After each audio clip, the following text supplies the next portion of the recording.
نەشتەرگەری پچڕانی بەستەری پێشەوەی ئەژنۆ چۆن دەکرێت؟ سڵاو، من دکتۆر محەممەد عەبدوڵڵا، پسپۆڕی نەشتەرگەریەکانی ئێسکوشکان لە نەخۆشخانەی نەشتەرگەری میهرەبانی. لە سەرەتادا بە کورتی باسی پچڕانی بەستەری پێشەوەی ئەژنۆ دەکەین. ئەم حاڵەتە زۆربەی کات لە وەرزشوانان ڕوودەدا، ئەویش بەهۆی هێزێکی زۆر، بەرکەوتنێکی زۆر وخاصەتەن کە دەکەونە سەر ئەژنۆیان و بە هێزێکی زۆر دەسوڕێ کە لە بەرگری بەسەرەکە زیاترە و دەبێتە هۆی پچڕانی. لە نیشانە بیدایەکانی ئەم حاڵەتە هەڵاوسانێکی زۆر ڕوودەدا و جوڵەی زۆر کەم دەبێ و ئازارێکی زۆریان دەبێ.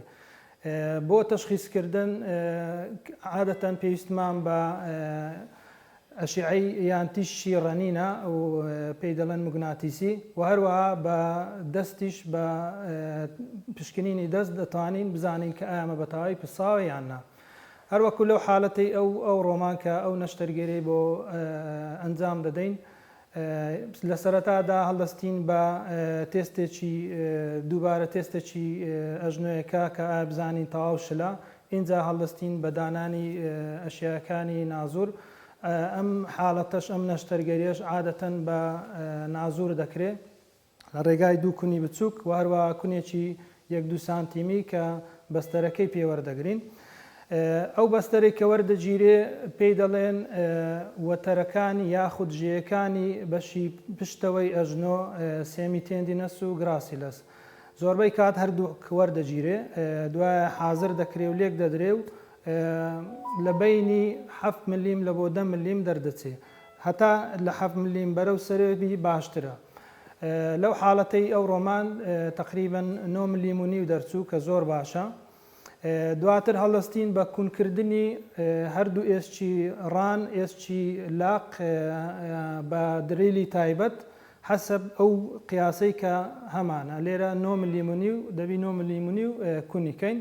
اینجا دادنین ئەو بەستەرە نوێیە، ئەویش تەزبیت دەکرێت بە ئێسکی ڕانەکە بە قۆبچەیەکی بچووک کە پێی دەڵێن ئێندۆبەتن و لە خوارێش بە بوڕغیەکی تایبەت کە ئەو بوڕغەیە بۆ ماواکی لە ناو ئێسکەکە دەتاوێتەوە.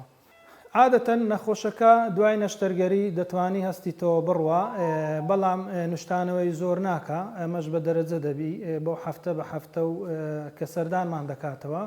و بەنسبەت وەرزشکردن تقریباً ئەو وەرزشانەی دەدرێتێ بە جەدوەلی تایبەت و بەڕسم تاوەکو 4 لە بۆ 6 مانگ وەرزشەکانی خۆی بە مەزبوطی بکە، دەتانی بچیتە هۆڵی وەرزش. دوایش ئەگەر حاڵەتەکان هەمووی باش ڕۆی لە 8 مانگ لۆ 10 مانگ دەتانی وەرزشی ئاسایی خۆی بکە بۆ نمونە تۆپانێ ئەوانە. بە هیوای سەلامەتی بە هەموو لێ.